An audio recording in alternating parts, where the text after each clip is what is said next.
Good morning, everyone. This is Roy Pahela from Cube Root Farming, and today we have a collaboration with Bokashi Pinoy Composting. Yes, salamat sa pagdaan ng aming mga. Okay, maingay yung mga motor. Pasensya na po. Okay, so we have a collaboration with Bokashi Pinoy Composting. Since we have our quarantine this year, since March, we have a collaboration with Bokashi Pinoy. Yan, nag 30-day challenge kami. So every month, we do composting. And this time, ready na akong mag-harvest ng ating compost. Okay, so what I did is our compost tower. Yan, tuturuan namin kayo how to do that as well. But this time, harvest muna tayo. Unahin natin yung harvest kasi yun yung readily available na. So, after 2 weeks of fermentation, nilagay ko sa compost tower, and after 2 weeks of composting, ready na siyang i-harvest. So what I did is, sinift ko po i-sift natin yung ating compost. So, bakit ba natin sinisift? To separate. Yan. To separate, hello? Yan. To separate our big debris, yung mga hindi pa nadudurog na materials na nilagay natin doon, at yung ready na to harvest. So, shift lang natin, bibistayin natin sila. After that, malalaman natin yung consistency. Actually, yung isa basang-basa at yung isa naman ay sakto lang. So, we'll learn about that later as I show you how to sift the Bokashi compost. So, stay tuned!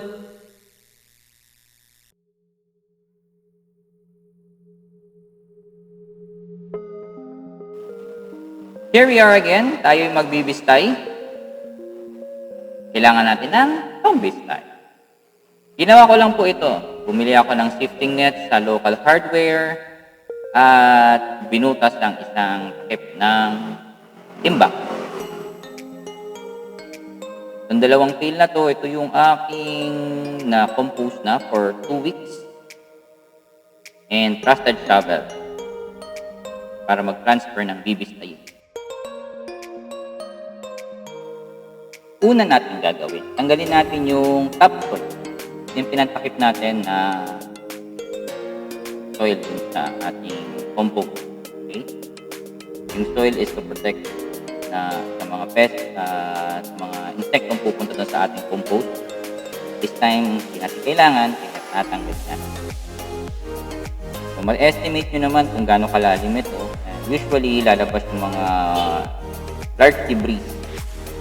Pag nakakita na kayo ng mga medyo buo-buo pa, tigil nyo nang tanggalin at magsimula na tayong mag-bistay. At nakalimutan ko ang lalagyan ng pinag-bistayan. Hanap tayo ng isa pang container para paglagyan ng malalaking or big debris. Yung mga hindi pa nalulusaw na materials na nilagay natin sa ating Bokashi.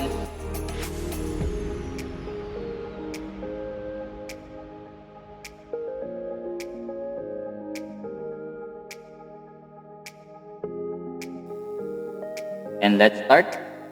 Again, ba't ba natin kailangan bistayin ang ating Bokashi? Number 1, para po mapaghiwalay natin yung ready nang gamitin at yung malalaking materials pang natitira. At this point in time, marami pang materials dito na dapat pang bumalik sa ating compost. At because I need the compost, kaya binibistay ko na. Kasi ninyo may malaki pang materials. So, yun. Babalik natin yung mga materials na ito sa ating either stage number 2 for fermentation, or much better, ihalo na lang natin sa stage 3. Pag may ready na kayong stage 2 to stage 3, paghaluin nyo lang. Okay, so habang tayo nagbibistay, mapapansin nyo po, may malalaki pang debris or malalaki pang materials dun sa ating compost.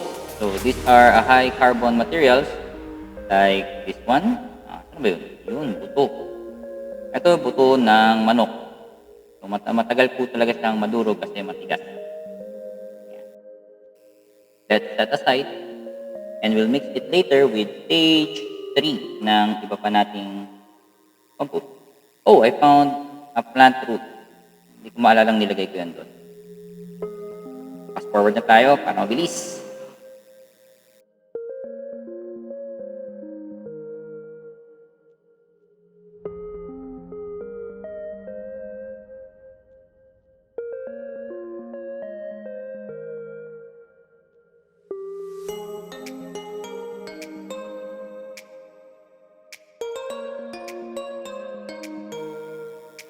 Your Bokashi compost should look like or feel like this. Malambot, fluffy, at crumbly. So, yan. Pag piniga nyo at madali siyang mabuwaghag, kumbaga, tuloy natin ang ating pag-revisay.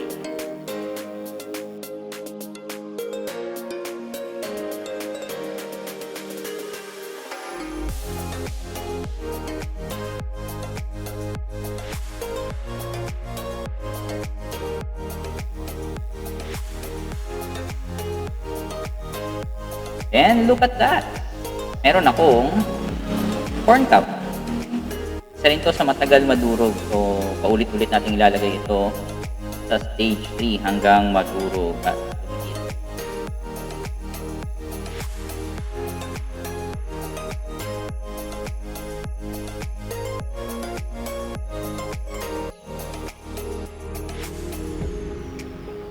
Ano po ba ang kagandahan ng Bokashi compost?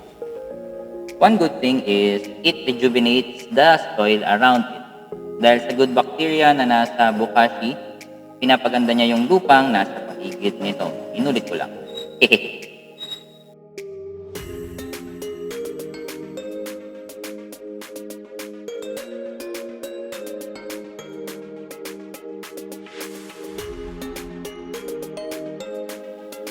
At this point in time, pagod na ako at almost nasa ilalim na ako ng timba.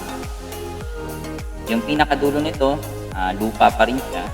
Hindi ko natatanggalin kasi gagamitin ko rin naman agad ito for my next bin.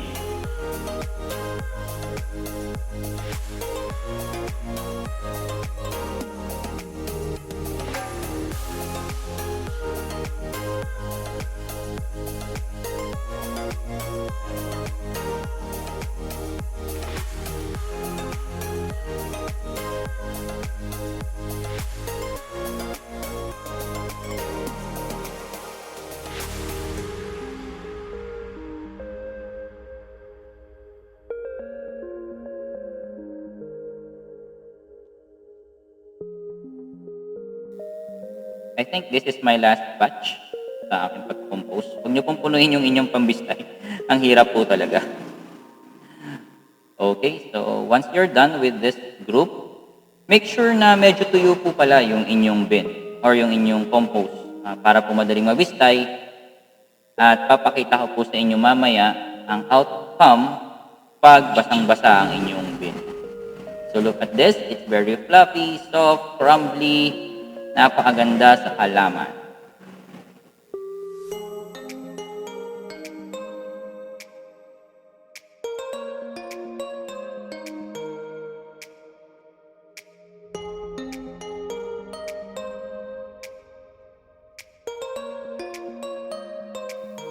Okay, pail 2 naman. Etong pail na to, masyadong basa. So naulanan siya in 2 days ago. And I tried na i-air dry pero to no avail. So same thing, tanggalin natin yung top part ng soil.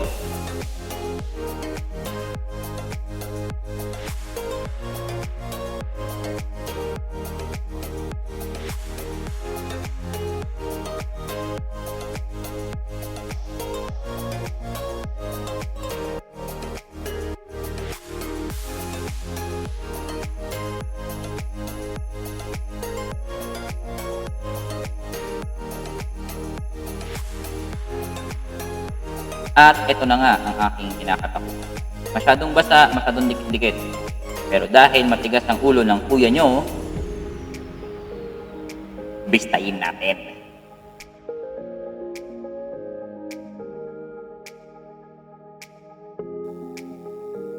papansin niyo clumpy na ang binibistay natin dito. Nagdidikit-dikit at namumuo. So, one indication of a very wet compost ay ayan. Pag binibistay nyo, basang-basa. Well, okay naman. Ang problem is, hindi nyo po makukuha yung maraming compost.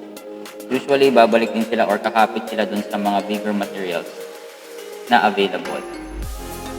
Ulit, dahil matigas talaga ang ulo ng kuya nyo, hindi pinatuyo, tinuloy ang pagbibistay.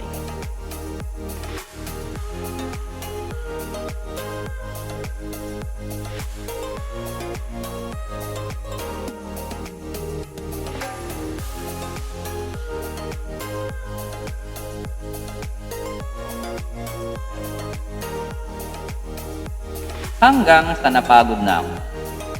Tinuloy ko ang pagbibistay para lang sa makita nyo yung output or outcome ng binibistay ko. Almost wala ngang nadagdag dun sa aking unang binistay. At ayan, pinagod ko lang ang sarili ko, sinayang ko lang ang oras ko.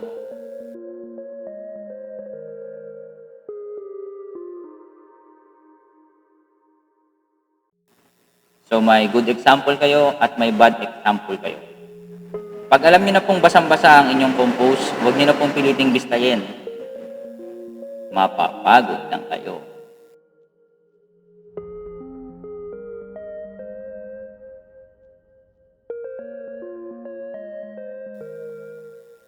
Okay, I decided to stop here.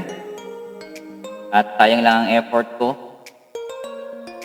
Pansinin nyo, naging clumpy siya, dikit-dikit na, hindi katulad nung una na buwaghag talaga.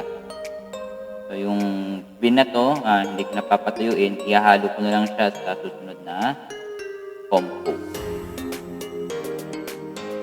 If you learned something new from this video, click, share, and subscribe to our social media account. Okay, so sa mga iba pang videos, nandito lang ang mga links at subscription button. Thank you very much. This is Roy from Cube Root Farming, your eco-friendly guide to urban farming. Bye-bye!